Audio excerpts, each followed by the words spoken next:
Awesome. Thanks everybody for joining, and thanks for having me today, Susie and Kitty.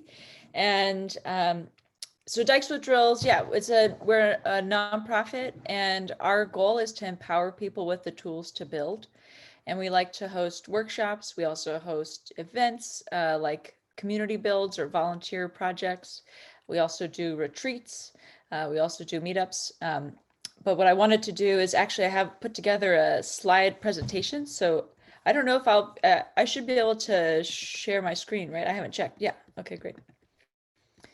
All right, let's see if, oh, whoops, that's not the right one. Okay. So can everybody see that?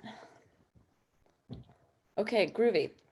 So at Dykes, we like to have a lot of fun at all of our events and everything we do. So this is a workshop in San Francisco where we were building things to sit on.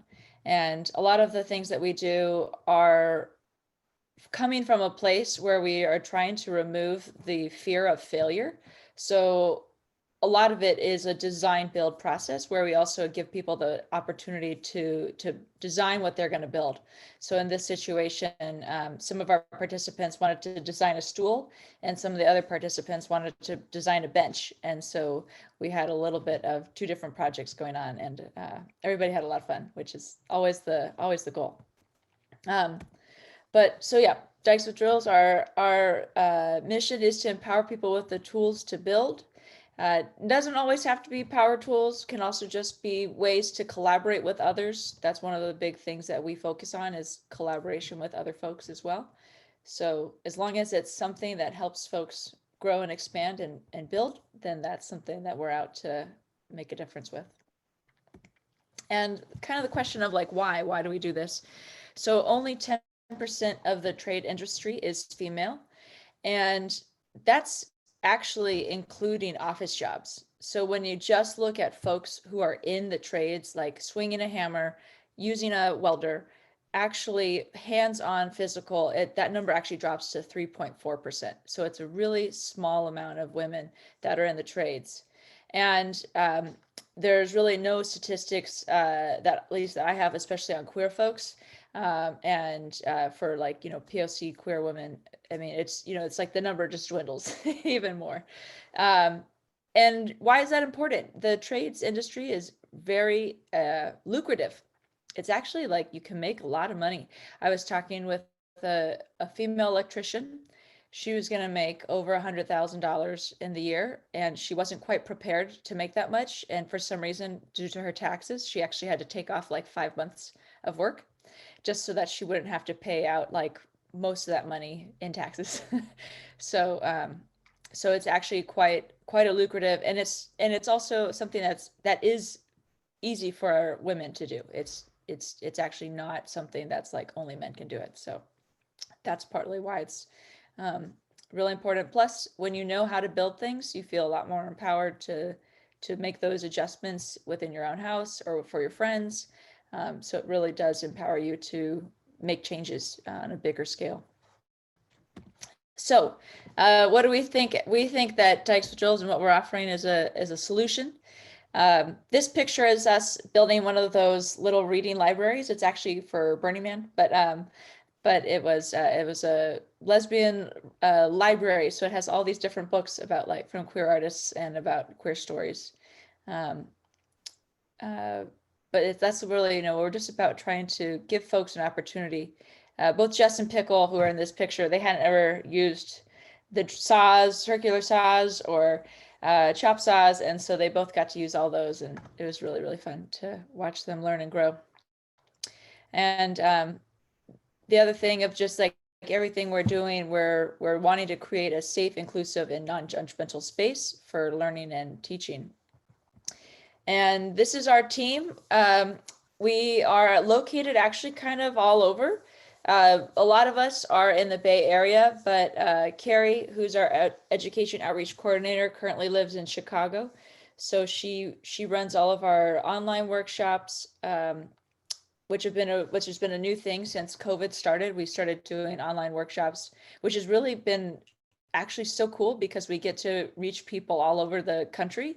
We have people from Austin who join us, New York, New Orleans, really quite a wide variety of folks. So it's really fun to get to meet more people across the states. Um, Rhonda, who's our development outreach coordinator, she actually lives in Tennessee. So it's really fun to, inside of COVID, to have learned how to be more remote and how to have folks that are joining us from farther places. And then most of our workshop instructors are here in the Bay Area, but Jackie happens to be in Chicago but moving to New York. So hopefully we'll have some New York workshops coming soon, which would be pretty cool. So in typical of like kind of, so these are some of the major milestones of what really has led us to develop and grow to having such a large team. And we're still fairly new. I wouldn't say we're like new anymore, but most of our growth was started in the 2018. And it really first started with this community build we did in San Francisco. And this one was especially special because it was for a friend's son of mine. He really wanted to have this spine built for this skate park.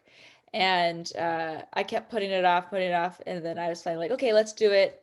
And at that time, I was like, okay, well, I'll invite a bunch of friends and, we'll just see what happens. And then all these people showed up and it was suddenly like, oh, okay, this actually could be a cool thing that we could keep doing. So just seeing people volunteer and come together to learn and to use tools and to build something was such an incredible experience that it really led me to think, okay, I'm going to keep doing this. So this was really what started off for us. Um, then we had our first introduction to tools workshop in San Francisco. So this is kind of a bunch of different pictures of different workshops that we've had since then. But as you can see, sometimes the project doesn't maybe get totally completed, and that's okay. So over there in the right, they're building a go-kart, and we and we didn't necessarily have the full time to build the whole entire go-kart, but a lot of what we do is just again about getting to feel comfortable and hands-on with the tools and comfortable to also express your own ideas. And it doesn't necessarily matter whether or not you finish the project as long as you've gotten to really practice using all the different tools and also had a lot of fun. In the upper left-hand corner, we were again building this something to sit on, and they were making this awesome chair that had these like tree cutouts in it. I mean, it was just so creative, and that's really my favorite, is when folks get to be really hands-on and creative. So then, yeah, speaking to, these doing tiny house workshops for the homeless, and that really started because we were doing this tiny house workshop series, and we were doing this up in the Sonoma County area, and we were helping a friend of ours help finish out their tiny house. And so these are some different pictures from different weekends where we were up there working on that project. And the one in the corner, actually, it was from a summer camp where we did a week-long build with kids where we were building tiny houses with the kids too. So this was the tiny house that they designed. And then other things that have been really special is being able to get to go out of area to work on community projects. So our first big out of area project was in Chico, where we went right after there were those Paradise fires, and we went to drop off a couple of transitional houses. So these were really quite small, but still large enough to sleep in, but definitely more of a transitional shelter than really I would call a tiny house. But it was really great to be able to go and to take these shelters up there, and to know that a few more folks who had lost their homes had a place to stay. So that was really cool. And then the last major milestone really for us, it was doing our first workshop in Chicago. And so the really exciting thing about that is then that we were expanding so big and so much that we were really able to incorporate doing these workshops starting in Chicago. And since this workshop, we've been doing them almost every month. Our Carrie, who's now moving to to New Orleans, she was doing these workshops there for the last like year or so, and it's just been pretty extraordinary to get to reach more folks.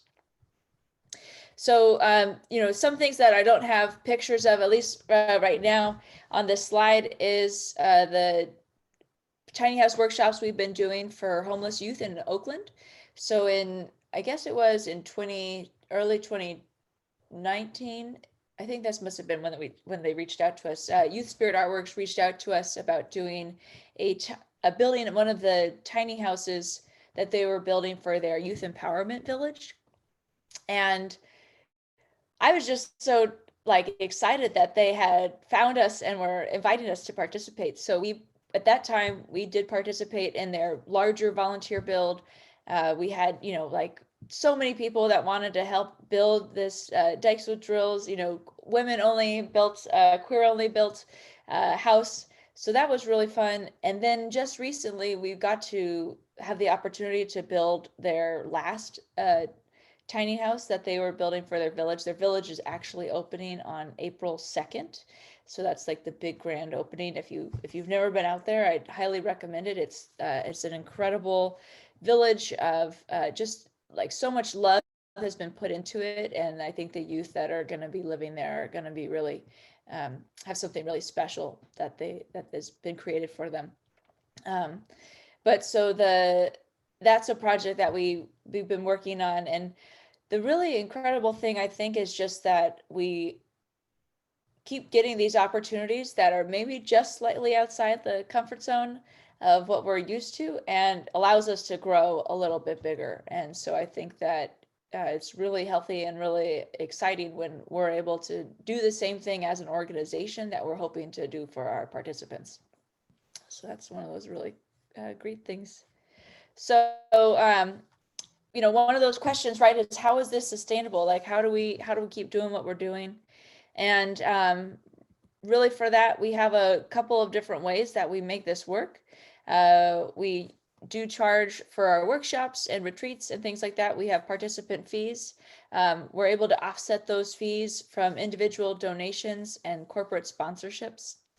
We also have an amazing sponsor that's been donating workshop space to us in San Francisco. Tinkering School has been an amazing partner and a huge supporter of what we've been doing, and they provide us workshop space, which is really, really incredible.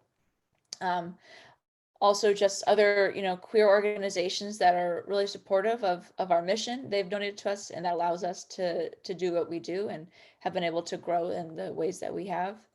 And so it's been a really wonderful experience to be able to see these different ways that we've been able to grow, but also feel validated in the support that we've gotten from our community.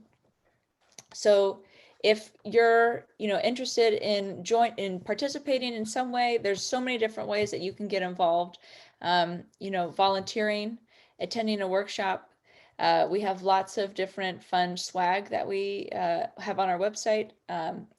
You can also, donate, whether it's donating time to a workshop or to a community build, or just to our general funds when we have fundraisers and things like that. But also really one of the biggest things is just to share about us with your friends and family and folks that you think would be interested in learning more about what we're doing, because we want to just be able to keep reaching more people, and by being able to have folks who share about us, that's in like this kind of platform, this is an amazing opportunity to really get to share what we're up to. And I think that's it. I probably have more pictures I could show if anyone's interested, but I know it's a little short.